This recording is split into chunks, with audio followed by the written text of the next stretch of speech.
Halo teman-teman. Kalian tahu nggak sih kerajaan tertua di Indonesia itu kerajaan apa ya? Apaan tuh? Nih, aku kasih tahu ya. Kerajaan tertua di Indonesia itu kerajaan Samudra Pasai. Kerajaan Samudra Pasai merupakan kerajaan Islam tertua di Nusantara. Letak kerajaan Samudra Pasai yaitu di pesisir pantai utara Sumatera, kurang lebih di sekitar kota Lok Semawe dan Kabupaten Aceh Utara, Provinsi Aceh, Indonesia. Kerajaan ini didirikan oleh Merah Silu yang bergelar Sultan Malik As-Saleh sekitar tahun 1267. Kesultanan Samudra Pasai secara geografis memiliki letak yang strategis karena berada di wilayah perairan Selat Malaka. Banyak saudagar dari luar negeri seperti dari Siam, Tiongkok, Gujarat, Arab, Keling, Turki hingga Persia singgah di Samudra Pasai. Raja yang berpengaruh dan membawa kerajaan Samudra Pasai pada masa keemasannya itu siapa sih? Kerajaan Samudra Pasai berhasil mencapai puncak kejayaan pada pemerintahan Sultan Mahmud Malik Az-Zahir. Adalah raja ketiga Samudra Pasai yang memerintah dari tahun 1326 sampai 1345. Pada masa itu, pusat pemerintahan kota pun cukup besar dan indah, serta dilengkapi dengan menara-menara yang terbuat dari kayu-kayu yang kokoh. Puncak kejayaan kerajaan Samudra Pasai juga ditandai dengan aktivitas perdagangan yang sudah maju, ramai, dan menggunakan koin emas sebagai alat pembayaran. Koin emas yang disebut dirham ini pertama kali diperkenalkan oleh Sultan Mahmud Malik Az-Zahir, ayah Mahmud Malik Az-Zahir, dan kemudian digunakan secara resmi di kerajaan.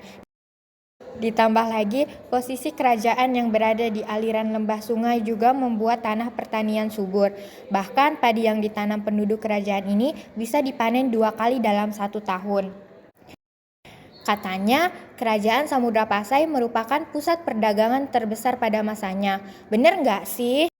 Yap, itu benar banget. Para pedagang asing yang singgah di Malaka untuk sementara menetap beberapa lama untuk mengurusi perdagangan mereka. Dengan demikian, para pedagang dari berbagai bangsa itu bergaul selama beberapa lama dengan penduduk setempat. Kesempatan itu digunakan oleh pedagang Islam dari Gujarat, Persia, dan Arab untuk menyebarkan agama Islam. Dengan demikian, kehidupan sosial masyarakat dapat lebih maju. Bidang perdagangan dan pelayaran juga bertambah maju.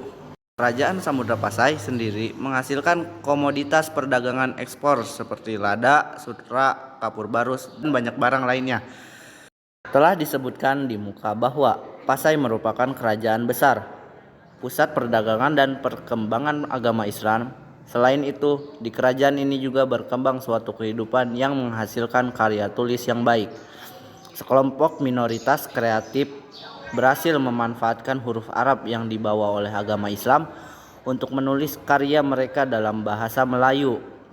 Inilah yang kemudian disebut sebagai bahasa Jawi dan hurufnya disebut Arab Jawi. Dari sisi kehidupan sosial budaya, masyarakat Pasai mempunyai kemiripan dengan pola kehidupan sosial budaya yang ada di Malaka atau Malaysia.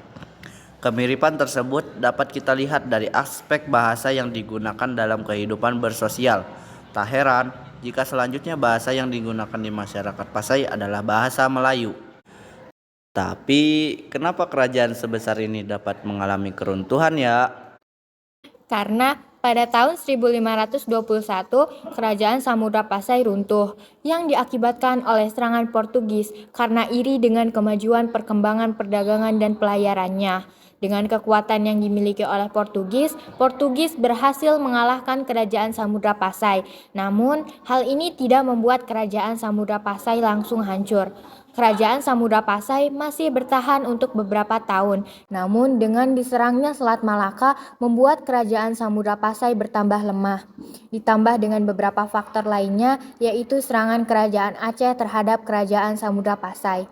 Kerajaan Samudra Pasai yang semakin melemah ini dimanfaatkan oleh kerajaan Aceh Darussalam. Pada saat itu, kerajaan Aceh Darussalam yang dipimpin oleh Sultan Al-Mughayyad Shah mengambil alih kerajaan Samudra Pasai. Dan adapun beberapa peninggalan dari Kerajaan Samudra Pasai, yaitu yang pertama, Makam Sultan Malik Al-Saleh. Kerajaan Samudra Pasai meninggalkan jejak berupa beberapa makam dengan batu nisan yang indah bentuknya. Salah satunya adalah Makam Sultan Malik Al-Saleh atau Merah Silu, yaitu pendiri sekaligus raja pertama Kerajaan Samudra Pasai. Makam dengan angka 1297 Masehi ini diklaim sebagai batu nisan tertua yang ditemukan. Batu nisan pada makam Sultan Malik Al-Saleh menunjukkan bukti adanya pengaruh Islam dari Gujarat di Samudra Pasai. Yang kedua yaitu Lonceng Cakradonia.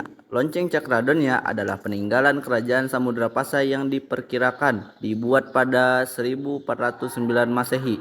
Lonceng setinggi 125 cm dan lebar 75 cm ini berupa mahkota besi terbentuk stupa. Lonceng Cakradonia diduga sebagai hadiah dari Kekaisaran Cina kepada Sultan Samudra Pasai.